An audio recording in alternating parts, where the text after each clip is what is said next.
That's dope.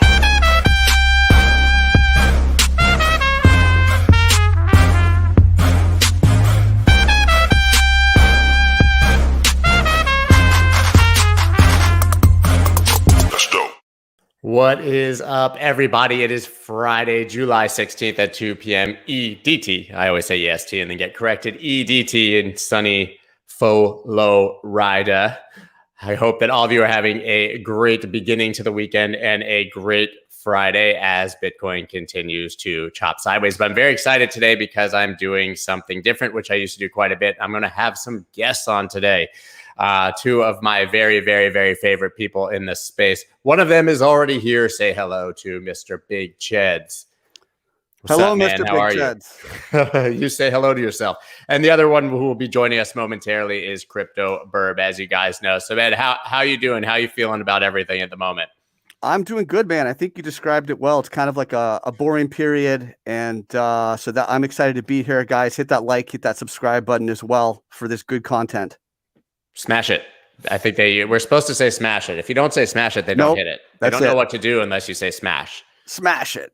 Yeah, you have to Hulk smash it. So, man, what are you feeling about the market at the moment? I mean, obviously, we all agree that it's chopping sideways. Do you think that there's much to see right now? Because to me, it feels like a lot of people are anticipating a big move, but then it's sort of been that way for 2 months. You know, it's really interesting. It's almost like, like election night where something's about to happen and everyone's looking for the first data point that might lead us in a direction. And everything feels on the verge of breakdown. So, I just saw like FTT token was going down. Is that going to lead things? Everyone's looking for clues because we're so close to a pivot point. BTC sideways for 2 months. I mean, it's time to move. Time to move. Yeah, I mean, I tend to agree, but do you think that could be rest of the summer, or do you think that we're talking about like this week? No, I think we move very soon. If you look at like a volatility sign, like the Bollinger Band's tightening on the daily. If you look at the time we've spent in this range, it's just unusual for us to be sideways for this long. That suggests volatility. If you look at the price testing the bottom of the range again, that suggests we're either going to break down fast or we're going to rock it up. You don't just hang around here at the bottom of the range. So I think there's clues that we're very close, very, very, very close. So, I mean, considering we're at the bottom, that would mean that if you had gun to your head, you'd probably say down. Well, yeah, up, I mean, right? yeah, I mean, it's like poker. You can't make a 90% call, an 80% call. You look for a good 60-40 edge, 70-30. I think this is one of those 70-30 or betters because we're trading below key support. We've talked about 42, 43K, below MA50, below MA200. Momentum tends to continue. Trends tend to continue. I think it's likely will continue down. I've maintained that. But like, I'll still buy some for my hodl just in case we shoot up, right? But I'm ready to jam it if we go lower. So I bought some today, as you know, like I bought right around 31,300 or something with the spread. And I posted it like, hey, I bought some Bitcoin. And man, you saw the responses. I was called, okay, I literally made a list. Stupid, dummy. I'm looking, retard, shill, scammer, hopium salesman. These are the things I was called because I simply bought some Bitcoin today. It doesn't have you that the sentiment is overly bearish. Like, so if you were going to counter trade sentiment, wouldn't you be thinking actually maybe up, even if it's short term? No, I don't think there's enough of that. I mean, it's a different type of sentiment. It's not like the abject, just despair type of sentiment. I think it's skepticism type of sentiment and boredom sentiment. I think you clearly put yourself out there as a target. If you say, I'm buying some here, most people wish they could buy a Bitcoin just to begin with. So let's just set that aside. And B, you're buying at what very well may be a support level that's about to become resistance. Right. But trading versus investing's hodling. You buy it, you just accumulate. I assume you're accumulating, right? When you're buying it. I bought at 57, like the dip from 65. I'm still holding it because my view is that call me in 10 years. Yeah, it's your time horizon. If I'm making a bet right now, hey, will Bitcoin be higher in 5 years than it is right now? My bet is yes. And so if I have cash to deploy, and I don't know, listen, even if I believe 70-30 that it might go down, which I think is probably a fair assessment, as you said, as a trader, as an investor, I also am aware that maybe that 30% happens and we're at the bottom and this is my best chance to buy, right, as an investor. I don't know if it's going to 25. I don't know if it's going to 20, 10, 5, 3, 0. Right. I don't know. So is it fair to say you're hedging your bets? Yeah, fair. I think that's fair to say. That's fair to say. Well, we just got another visitor. We're going to make sure that his mic's working, but I'm going to add Burb to the stream. Burb, can you hear us? Is it working? Oh, good. So we were just kind of talking about what's happening right now with price action, how much salt there was, how we all feel like we're floating in the Dead Sea of salt on crypto Twitter, because I simply said I was buying some Bitcoin this morning and people went absolutely bananas. So I'm curious. And we were saying, so obviously we're sort of hovering here. Looks, a lot of signals that volatility should be incoming sooner than later. Ched said he thought it was about 70-30 that it would be down. I know that perhaps you're feeling more bullish, so I'd love to hear your thoughts on where we're at right now. Perfect. Yeah. That's something that I can perfectly associate with, all the salt, all the hate, all the toxicity is just now coming out. It's extremely 100% intensity. That's only visible usually during the biggest market extremes, right? You don't see this type of salt when people are missing out this entire upside value. You don't see this type of salt and toxicity on the market peaks. You only see that at the extreme depression state on the market, right? So, and this depression state of the market from the historical point of view is coming with the, fear and greed index being at the extreme low values, extreme fear that's been lasting for 64 days so far. And all that I know that the market is always right in the middle of a trend, but they're always wrong about the extremes. People, because of perception biases, people always tend to over-exaggerate in the upside direction and the peaks, and on the downside direction, the bottoms. So wherever the bottom truly is right now, if it's, here at the 28.8 stands still, which would make a perfect sense because it's a 50-week moving average. Or if it gets, some FUD series with the news from, I don't know, Elon Musk tweeting again some crazy joke which would trigger the bots and whatnot. Or if the Feds, just FUDs again about hiking the rates, or SEC just threatens to close down, praising everybody who trades on Binance, or God knows what other FUD unpredicted, even Black Swan you can come up with. And if we get this 23-24, I'd buy the shit out of this. That's for sure. Because extreme fear is usually for the buying, not for the selling. That's my take. Right. So the bottom line being that whether we're extreme fear or not right now, you believe we're close. I mean, I've said that if Bitcoin closes like a weekly candle below 30, it's going to become full-on Lord of the Flies on Twitter. It's like, I mean, everyone's going to take their shirts off, get their spears, and we're going native. Like, it's going to be last man standing.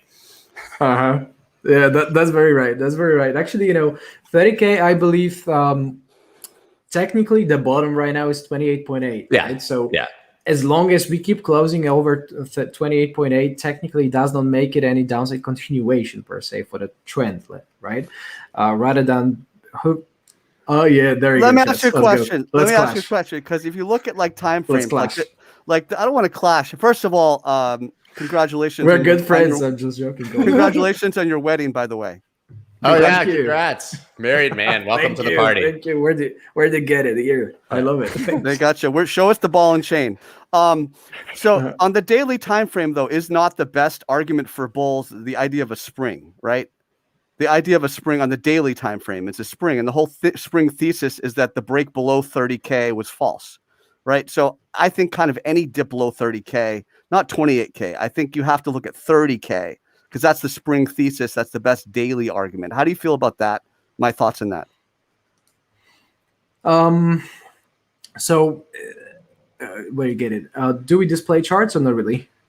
You can display charts if you want. Just gotta go ahead and share down there. And yeah, Chance, I have it I think I have it at 30,044 as that the low from the initial, May drop. So yeah, we had what was called the spring when it dropped below there. That's my idea, Burb. I'm saying it's not 28K. I'll add your chart. It has to be 30. It has to be that low, right? It has to be the low that is falsely broken, right? It can't just be everything below that low on the daily, right? Weekly, I'm a 50, but if we're talking about daily, you can't, closing at 28.4 is not going to cut it. Like you got to stay above 30. That's what I'm saying. No. Okay, Burb, you got your chart up. Okay, can you? Now I just see There's myself something- a lot, but you had your chart Yeah, there for a there's- second. There's some There you are. strange thing going on with streaming. Still, again, as long as I understand you well, Chets. Yeah. I mean, I do believe, again, we are trading sideways right now. Again, from a technical point of view, of course, if you go for the price ascents, that it is nothing but sort of like a steady decline, right? So it is looking worse if you put it on the price ascents that the linear chart is. But a candlestick is usually, again, what gets the final word, in the day, because you can see, of course, there's lots of fakeouts. You can see the downside breakout, okay, trapping shorts, getting the liquidity, especially if it's something is on the abnormal volatility to the downside, getting right after the upside pullback. But knowing that we are, from the technical point of view, again, in this low momentum movement, okay, making it more of a sideways rather than a downtrend. I don't feel it's a downtrend. I feel it's more of a sideways, lazy sideways. It already gets this, head and shoulders. That is probably one of the main bearish, words to say.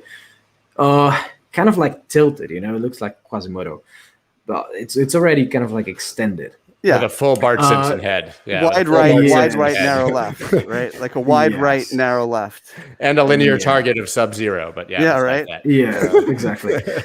Like minus $5,000 is the targets on the I'm all in there. That's where I'm all in. I'm buying minus 5,000 all day. Yeah, I'd buy that too.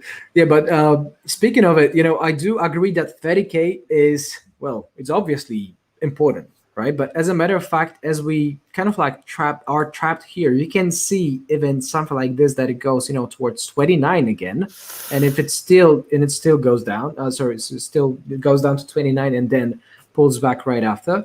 Okay, and it would not invalidate this sort of like a sideways things, because the main sideways thing, okay, is the 42, 43 swing, let's say on the top, right? And this 28.8, which is defined kind of like corrected. Of course, many people would say, why you would not, put this 30K, or you would put 28.8 as more important than 30K. Yeah. Well, I would put it as slightly more important while keeping that this still kind of like is the main floor. Okay. Yeah. This fake out on the bottom tells me again that 28.8 was locally there's corrected, more updated, swing was more how to call that, like price action in the technical analysis is claimed to be rather for and favor what's more recent, right? So the most recent swing is this 28.8, and this is technically gauging on the candlestick chart. This is the very bottom right now. So if we do not see a weekly close, in my opinion, or a daily close below this level, right? 30,000, yes. But if it like 28.8 is the final word, if we don't see if we see the close below 28.8, then, I would say game over for bulls locally, okay? And chances for 23, 24, but only in my opinion, provided that it comes with some sort of like a strong FUD news, just like I said. I don't believe that that sort of like a movement will be triggered with just the technical kind of like natural breakout on the bottom, right? Because rather it would be bought up. That's what I expect. Like extreme fear,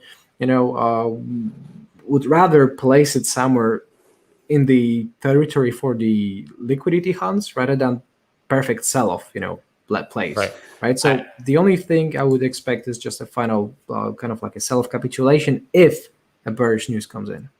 I'm curious. Okay, so that's clearly the bearish case. We know sort of within 28.8 to 30,000, and that's a very tight range either way. So I think that generally the assessment here is the same across the board. What starts to, okay, if you're not willing to buy the range lows right now, assuming we're ranging and we'll travel to the highs. So assuming no breakdown right now is a pretty good time to buy if you believe that we're not going to break down. But what starts the actual bullish case again for you guys? For me, it's around really a break of like 42, but 36 triggers 42 in my mind, because you kind of get above the range EQ and then you're looking at 42. Is that how you guys view it? Because right now you're catching a falling knife, even though it's buying sort of a very beaten up range support.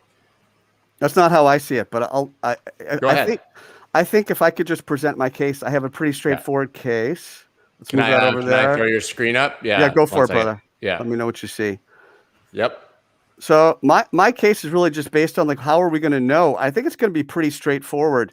Really MA50. You know, if you look at the price of Bitcoin, really since it kind of accelerated, broke through that 12K, all the way up, we had all this air to the MA50. We got the MA50 test in January, near MA50 in March. Boom, right off the MA50.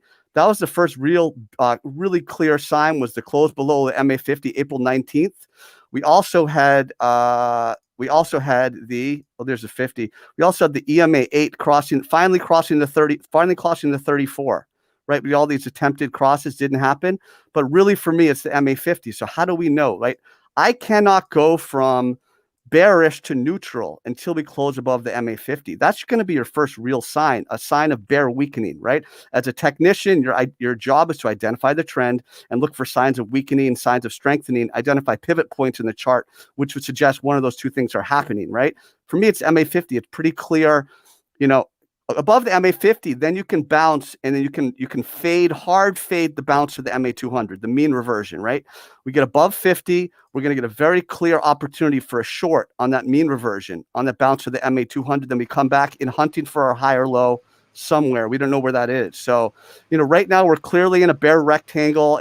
Birb calls it a rectangle. I call it a bear rectangle because it's after the bear moved down. Trends tend to continue. And yes, with a rectangle, you do get a lot of false moves, as Birb will tell you. You get a lot of false moves in and out of it. So you don't want to jump over it too much. But we're in a bear rectangle. Trends tend to continue below the 50, below the 200. Measured move from the rectangle, low 23K, 20 to 23K. But really MA50, guys, that's what I think will let us know that bear momentum is weakened and it's okay to start to reaccumulate, in my opinion. Where's that now? Like, I'm just looking at around 30. Yeah, it's like 35-ish. Yeah, 35. So that I think, right, if you're looking for a bounce now, I think you're targeting 35 to 36, and then you need to, and that's in confluence with the center of the range. Like I can say, I'll put you back on, but like here's the chart I've been just kind of using. Go ahead. This is the May drop, right? I mean, right here, pretty obvious. It bounced right back up to 43, so you could call that the range highs. 42 obviously is that high before we got Musk involved in our market. Which is why I kind of view it as the main one. But like we're just kind of down here in the lows, but here you are at which is in confluence with the 50 you were talking about right here, 35,940, right? Yeah. So like if you're buying here, you're not expecting to break above here. We haven't been above 36K since a few weeks ago, and that was absolutely rejected twice. Well, Scott, right? wouldn't you be looking to, if you were buying here as a trade, wouldn't you be looking to fade that bounce at 35K, 36K? Right? Yeah, if I was trading it, I'm just buying as an investor, as I've said. Like I have no interest in trading this range at all, to be quite honest, because it's just not worth my my mental energy. But if I was like buying this with leverage right now, I would be targeting 35 to 36, and then I'd be flipping short. Yeah. Just only not because I necessarily think it's going down, but because the risk reward for a short range EQ is really, really good. It's like people, they don't understand, and we speak so binarily with bearish and bullish, and they have to be attached to a time frame and context, which is what drives me nuts when people talk about it or when they attack you when you believe you're being clear. If it goes to 36K, I could believe it's going to 100. The better trade is still a short. Right? Because you can cut it at 36.5 and lose nothing. It's like pot odds, right? Yeah. If you have to put in $100 to win 1,000 and you only have a 20% chance of winning a hand, you push all your chips in. Boom. Right? And you know 4 times out of 5 you're going to lose, right? So it's different. It's a completely different conversation as a trader than it is, I believe, as an investor. Can I ask Birb a question here? Like Ethereum, right? Ethereum is. I love your questions. No, I do. I feel like I'm. I want you guys. But I love it. We're good. You're like one of the people. You're one of the people when you talk. Like I really listen. Like I want to hear what you have to say. So this is like an opportunity for me. Of course. So Ethereum has had relative strength to Bitcoin. And one of my central theses recently is that's turning around. I think we're seeing on the ETH BTC pair a descending triangle. Have you kind of looked at that? Have you seen that? What are your thoughts on Ethereum and Ethereum BTC and a potential descending triangle? I'd love to hear about that. You want me to pull it up, Birb? You got your chart? Yeah, let's go. Let's see. I'm just gonna wait until I don't see myself on your screen. I think. Oh, okay. Where you get it? 1 There second. you go. There's the Bitcoin chart there. Load it up. Yeah. Cool.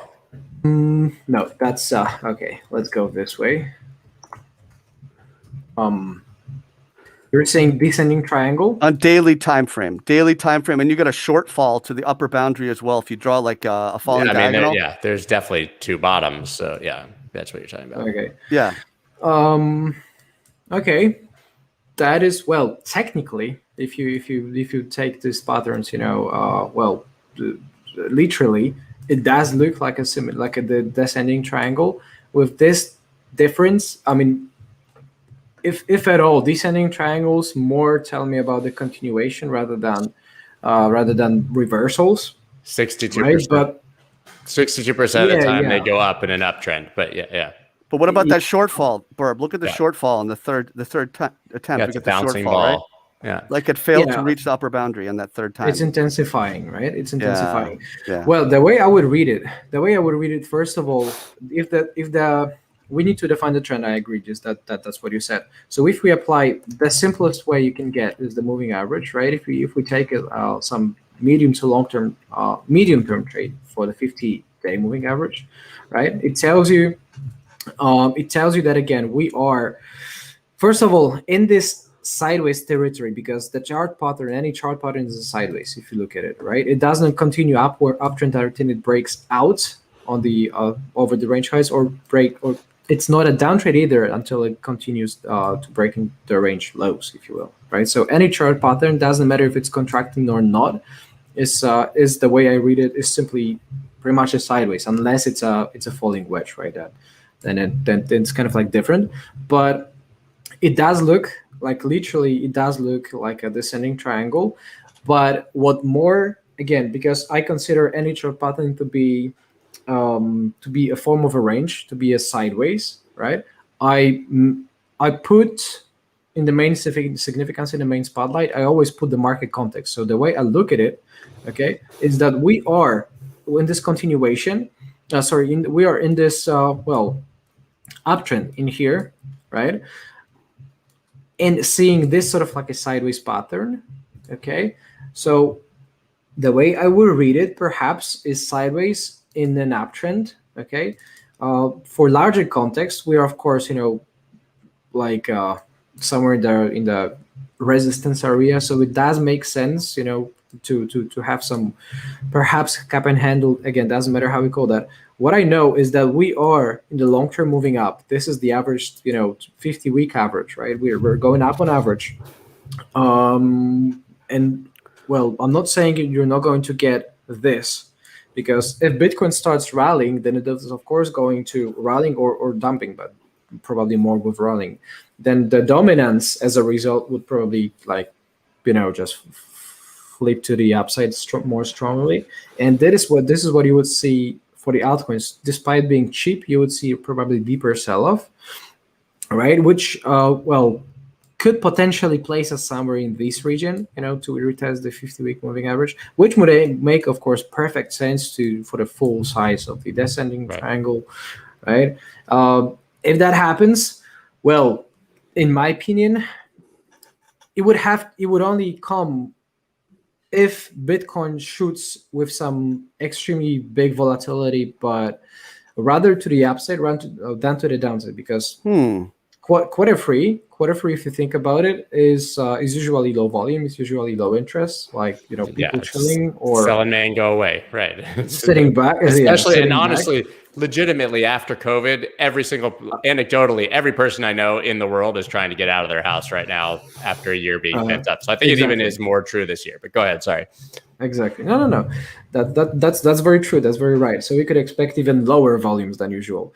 So I would expect Bitcoin for this reason to mainly trade inside this very same range, but mainly probably somewhere between the 30s or the low, whatever it is, up to 45. Yes, 45-ish, just like you showed with the 50, with the 200-day moving average, for an example.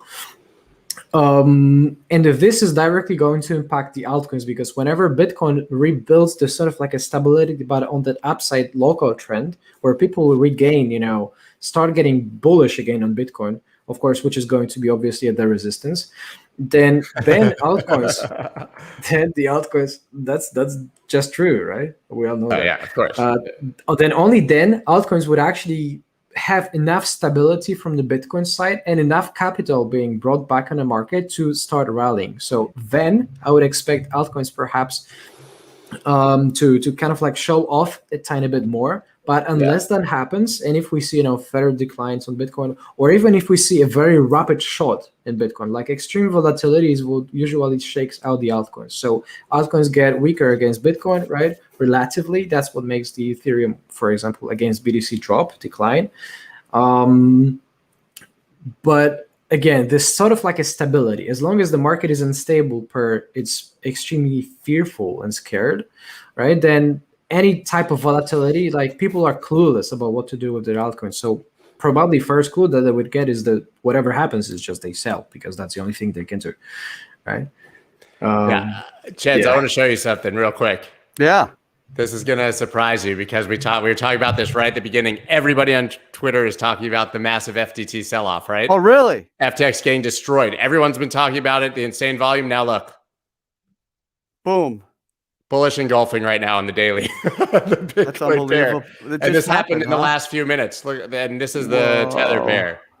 Yeah, that's funny. I'm just saying, since everybody is sort of talking about it, and that seemed to be potentially leading the market, well, just so you know, I have a feeling that Sam got pissed right about there at the bottom and decided it was no longer time for FTX to be dropping. Maybe I'm wrong, but I just thought pointing that out because I happened to pull up the chart. Because everything I'm seeing is how insanely bearish it is. And look at that bullish engulfing candle right there, right at support. Kind of crazy. Kind of crazy. Yeah, so people get always the most bearish at the support. Yeah, sure. Always the most bearish at support. So Cheds, what was your thinking on ETH? Do you have that pulled up by chance? Yeah, I mean, I can pull it up. Let's see here. Let's go over here, and we'll pull over ETH. And that's really, I think Burb clearly, as usual, has a good sense of the bigger picture and kind of how we need to approach these things. I had just been like in the back of my mind, without even looking at ETH BTC, I just knew it had been outperforming. But I'm getting the sense that it's going to underperform. I feel like Bitcoin will break down and people will sell into Bitcoin because it's the most safe, even in a hectic environment. So the ETH BTC pair rolling over it just gives me more evidence towards my general thesis. And it just got rejected at the range EQ as well. Like I had a trade from the lows. Mine's right here. Like I had showed it on Twitter, but I had a long that was, here's the target. It obviously overshot it slightly. Nice bullish divergence, but you can see, I mean, it's exactly what you would expect. A nice bounce the first time off the range lows, the mid, but that's a pretty strong rejection. So, I mean, I can't blame you for feeling that way. I'll pull yours up right now. No, that's just fine. I think you kind of have it. What do I have? That's just ETH USD. And I was looking at, you're watching the MA200, an uptrend is a rising 200 period, simple moving average, ideally with the price above it to confirm that. And you do want to see Ethereum respond. We're now looking at 3 candle closes below. We didn't have that kind of in this price cluster here as well. So that's another sign of weakening bull momentum. You can very clearly establish a key support resistance level you do not want to see flipped around. Those previous highs, once recaptured and held as support, are in danger of now becoming resistance. You're kind of at that key pivot points. You see that in the ETH chart, ETH USD. You see it in the ETH, BTC chart, the descending triangle, the inability of bulls to push to that upper boundary, the descending hypotenuse. Anxious bears jumped in, flush it down. Very likely a breakdown from that level on this pair. So it just kind of, it just leans in with my philosophy of what we think's going on. What were you going to say? Cheds, why don't you think? Because like the way I take it, is that Ethereum, the Bitcoin pairs are usually derivatives of the Bitcoin's movements, right? Yeah. So it rather comes as a result because you cannot trade it per se into futures. You cannot really short it, right? So we cannot really price, force the price, suppress the price, expressing Bitcoin's value to go down per se. It usually comes as a result from Bitcoin's movements, right? Mm-hmm. So knowing that, again, isn't that I know there is a descending triangle, right? I know, of course, that you could expect if the downside breakout comes, that you could expect, to retest this 200-day, right? Moving average, is it? Yeah. But isn't it only coming, let's say, as a secondary, as a result of what Bitcoin does per se. So let's say, like I said, extreme abnormal volatility on Bitcoins, be it on the downside, but probably on the like straight shot. If you see a straight shot up, on Bitcoin, like $10,000 just out of nowhere, because again, Elon Musk announces that he rebought his Bitcoin, whatever. Yeah. That only in such a case he would probably make Ethereum against Bitcoin just weaker, literally, so that people sell off their Ethereum and go to purchase Bitcoin. Isn't it working this way? What do you think? I think there's a lot there. I think, we're all looking for, what is the word I'm looking for? We're all looking for just good, clean signals. We're looking for good, clean information. And Ethereum is a canary in the coal mine often for the rest of the altcoin market, right? It's the king of the alts. So it's important to not only look at Bitcoin, but look at Ethereum. In terms of those BTC pairs, when people ask, I usually don't look at this pair because I just look at Ethereum chart and then I look at Bitcoin chart. I just know which one's stronger. I know what this is moving by looking at those two. And that's what those pairs are. It's just the strength of whatever alt versus BTC. Like AAVE BTC was going up for a long time because it was doing better than Bitcoin. And you were talking about the stability of Bitcoin. Once Bitcoin is stable and does create a trading range, it does allow room for these alts to maneuver. So that's where you get a lot of those nice counter trend moves in the alts. You get those bounces back to moving average resistance, stuff like that. We're at such an important pivot point. It's either that we're so bored waiting for action, or we are at legitimately an important pivot point. We're looking for clues. We're looking for things that are going to give us some information. And hopefully we're not just looking for information to reinforce our own bias. Maybe I'm doing that, maybe not. But what I'm seeing here just suggests that the alts will be weaker. It's not, you don't want to be in alts right now. These great alts have awesome downside targets. We're approaching great downside targets on Link under $10. We're approaching all these great downside targets. It's not the time to be going into alts. That's my thought. Hopefully to answer. My thinking. Forget even looking at the charts, which obviously is the strongest way to do it. But like, step back rationally and think about when alts perform well. Right? Alts perform well after a strong Bitcoin move when it consolidates and moves sideways. They don't generally perform well after a strong Bitcoin move down when it consolidates sideways. So what have we seen of late, right? If Bitcoin rips up to the top of the range, alts suffer. If Bitcoin drops to the bottom of the range, alts suffer. And Bitcoin has been sideways and alts have suffered. So like, even just rationally thinking, like, what is your best case scenario for altcoins? And is that higher than 50% chance that that's going to happen? To me, it's kind of a no.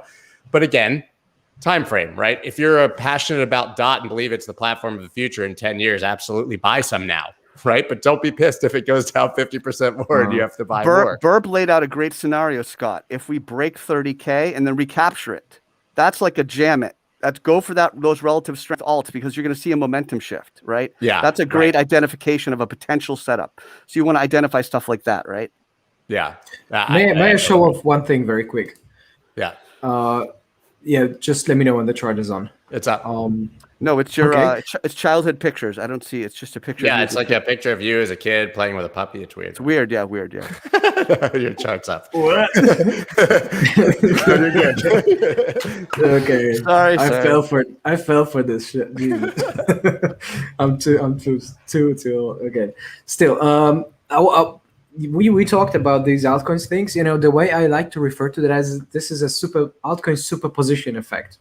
So I'm not even sure there's such an expression, just kind of like fits into this category in my opinion. But a very simple way, kind of like to get the cheat sheet, about the altcoins is when you would have, let's say, the BTC, knowing that this is let's say the king, right? You have the BTC against USD. You have altcoins against BTC, right? Which kind of like these are bonded with the dominance as a result. And then as a result, kind of like of all these two, you would have altcoins against USD, right?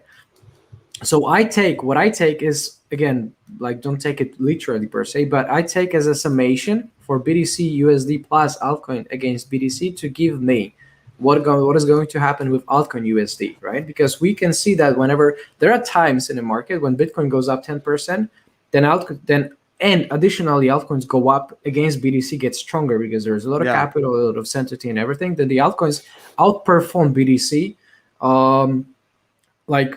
You have 10% pump on Bitcoin and 5% pump on altcoins, right? And you would have sort of like let's say approximately 15% pump on altcoins against USD. But so you would have the kind of like for this is, by the way, good cheat sheet for all the viewers. You would have a couple of situation scenarios here. First of all, when you see a Bitcoin trending up, right, and you see altcoins trading up, right, this makes it this sort of like a superposition double pump effect, where these, let's again, just an example, don't attach too much to the numbers, but 5% up on Bitcoin, 10% up on altcoins again, then you would have approximately 15% per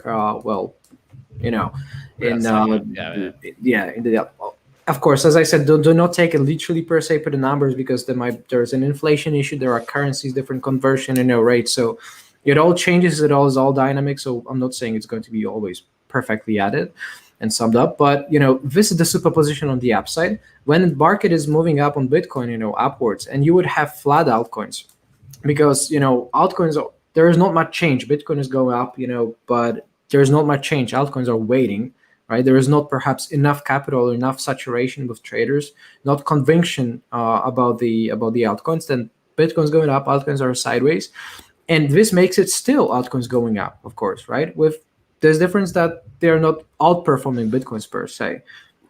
You would have the situation where Bitcoin goes sideways and altcoins go up, which happens, just like Scott mentioned, usually rather after a solid, upside pump on Bitcoin, where it rebuilds, the sort of like a certainty on the market. And that is where you could see altcoins outperform Bitcoin as well, right? You would see a situation where Bitcoin goes sideways and this goes down, right? Altcoins go down against, Bitcoin, because, for example, just like right now, you would see people selling off right into support because Bitcoin is approaching 30K or something. Then, of course, altcoins are going to suffer against USD, right? Despite Bitcoin is stable. And there's the opposite kind of like double dump effect, where you would have complete massacre, complete, just sell off, complete this crash, like market crash, COVID, last year.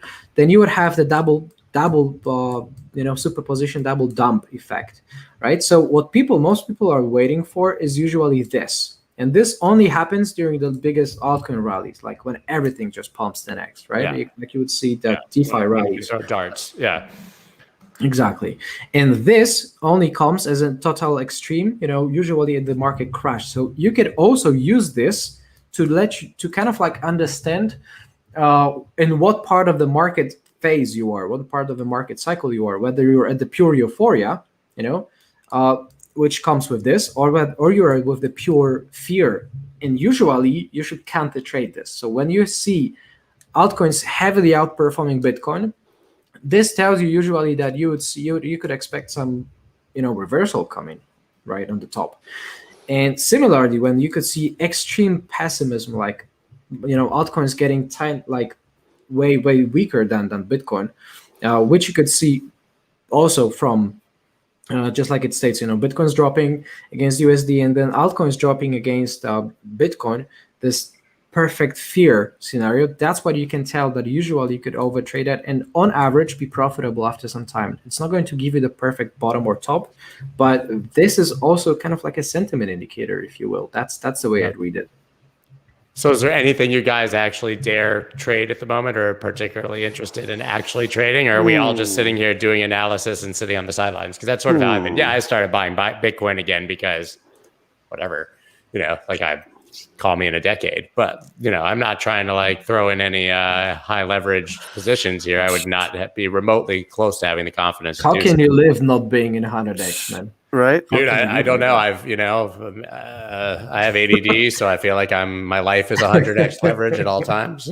There's a couple setups out there. I think most of the alts have like a descending triangle type structure as well, but you have some of the relative outperformers, even ADA USD. Do you want to pull it up? Yeah, I'll pull it up just for fun. I've got a lot of go ahead, I have it ready for you. All right. Yeah. So even ADA USD, I mean, it's really held up incredibly well, even with all that chop in Bitcoin. And you can see some pretty clearly defined horizontal levels, and generally that's you want to look for. You want to think about these price zones, supply and demand zones. See that $1 level, boom, low ball bid hit, low ball bid hit, low ball bid hit, right? So you've got that zone. Now you've got the rising MA200. You've seen the price respecting it already. So that gives you a thesis. It gives you an idea upon which you can kind of structure a trade. So like ADA, it's not crazy to maybe try to play the 200. Right? That's a thesis. That's an idea. If you do that, of course, you want to manage your risk and you do want to set your stop loss right around that 200 period. Secondarily, if that fails, you of course can play this horizontal. It's got a real nice structure. So I think ADA is one you could play, but like a lot of these are just dicey. Like Link is right at the bottom of this descending triangle. Like this, if generally speaking, you don't want to go against the trend. You should be, in theory, shorting these kind of counter trend moves in a descending triangle. But if you do want to buy the bottom of the channel and you can very carefully, very closely manage your risk, maybe that's how you trade. That's a little bit of more of an advanced move. But most of them look like this, and these are suggestive of more downside. So there's only a couple, maybe even BNB. You look at BNB USD, you've got that rising MA200 sandwiched in with the MA50. Either way, we're going to get a signal on this chart. So you look for charts to give you a clear signal, MA50 break or MA200. Like you're going to get a sign here soon. So there's not a lot out there, but if you look closely and you understand how to kind of structure your trade and structure your risk, I think there's a little bit of something going on. That's an interesting chart because, MA squeezes obviously sort of behave like Bollinger Band squeezes anyways, but on that chart, you have literally both happening in the exact same place. You're squeezed between the 50 and the 200 and very, very much tightening upper and lower bands. Yeah. That's going to help you, right? You want a clear signal. An opportunity is something you notice when you see it, right? Everything else is a forced trade. And you want to, generally speaking, the concept of listening to the price. The price is telling us where the demand, where the supply or the resistance is, and it's telling us where the demand is here. The rising demand, the falling resistance, one of them will give, and that will give you a signal. That'll give maybe even a swing type of signal on this chart. I would expect a reasonable bounce. It bounces up. You can look at that 420 level. That's your key kind of top of channel. If it bounces down, you're certainly looking to test that low 200 range. So I think this chart sets up with a signal. There's other charts like that. What do you think, Birb? Well, we usually tend to agree, right? So I'm not going to probably surprise too many people right now. But all that I know is that the Bollingers are squeezed, right? The Bollinger Bands are super squeezed. Yeah. And statistically speaking, 95% of the entire price action should happen inside the Bollinger Bands because that's the range kind of like defined by 4 standard deviations, right? 2 standard deviations over the moving average 20 as the mean, and 2 standard deviations below, which places it, the perfect 4 standard deviations kind of like thing. So this again, statistically places all the 95% of the time price action is going to be found inside these the Bollinger Bands, right? So depending on what your trading system is, if you trade the volatility, then you should trade mainly and consider the signal to be abnormal volatility, which just goes below the Bollinger Bands, which usually comes as a buying indication, or the abnormal volatility on the top, right? If you see the price action going way over the upper Bollinger Band, that is usually a sell-off signal, right? Or at least some take profits. So this is the volatility kind of like a thing, but you can also keep it as a volatility plus trend confirmation. So if you see, this is what is that? The daily chart, right? Mm-hmm. So if you see a daily candle close over or through, I should say the upper Bollinger Band, like the longer candle, the better, of course. Mm-hmm, mm-hmm. Then it classifies that as a technical volatility breakout, which exactly that's the case, right? This is the perfect example. That is usually what triggers and validates the upcoming upside kind of like push, right? Similarly on the downside direction, right? And as long as we see kind of like these intraday fakeouts, you would see for a momentarily price action climbing up over the Bollinger Band but closing below, right? Then it is considered a fakeout. And similarly, if you see like this on 22nd, mm-hmm. right? You would see the downside kind of like a fakeout all below the Bollinger Band, right below the lower Bollinger Band. This does not perfectly classify it as a, I should say, like the biggest takeaway is that if you trade Bollinger Bands, you have to respect the candle closes. If you see a candle close through the upper Bollinger Band, this is usually a short and buy signal. If you see a candle close below the lower Bollinger Band, this is usually a But sell. doesn't it depend on the context if it comes after a pinch, right? You It want does. that rather than like a wide volatility. I want to add, because I'm reading CMT2 right now, and an early part of it talks about like Bollinger Band trading systems. It actually talks about buying on the break of the upper Bollinger. And I was like, that's so interesting, because I'm looking for a shooting star, reversal candle, the upper Bollinger. So it's interesting, right? But that works maybe if it's tight, those things work. I was just going to say, you buy when it's tight because it's technically you're seeing which way the volatility is finally breaking, so you expect more upside. But in general, I think, if it's wide and you're kind of ranging and you pop out the top, you want to short that, right? I mean, let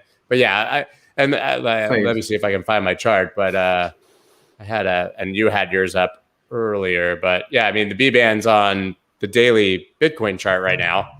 I mean, this is the last time it was roughly this tight, right? April. It's tighter now for longer. We saw that's basically the huge move down. And I think last December was the only other time we saw it this tight and it broke up. So you had the break here and then it rode all the way up that top band.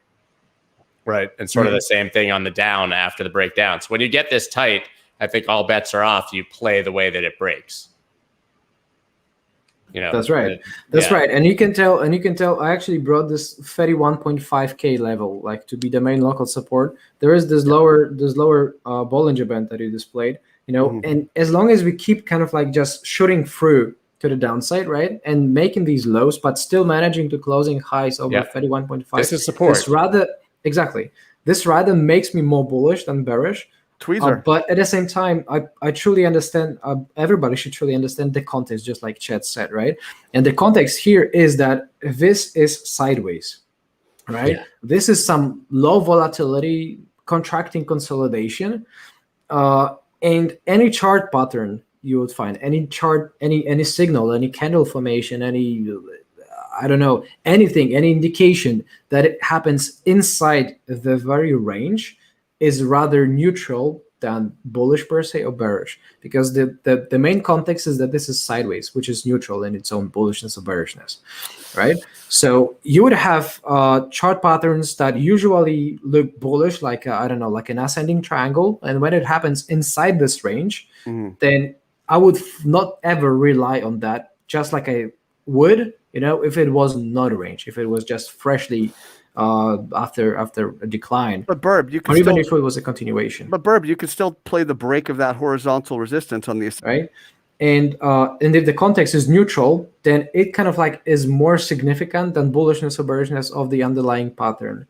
And you can have even the best looking chart pattern, like in inverse head and shoulders, or like this symmetrical triangle, some very clear patterns that you could read in the books, just like Scott said, that there would be 61% of chances of breaking up, for example, for some reason.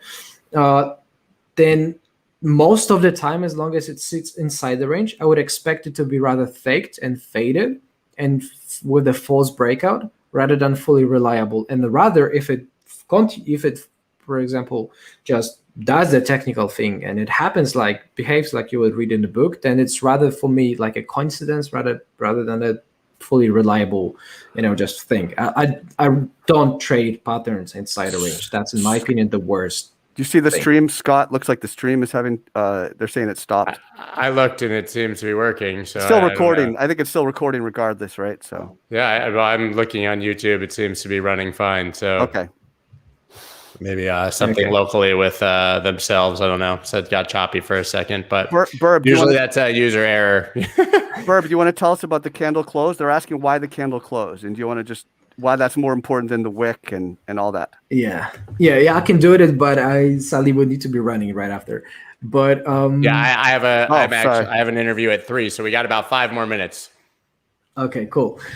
So candle close. Candle close is usually like a samurai's price action, like a final word of the day. You would usually see technical analysis to work, mainly because people make it work, right? It's because we believe it works.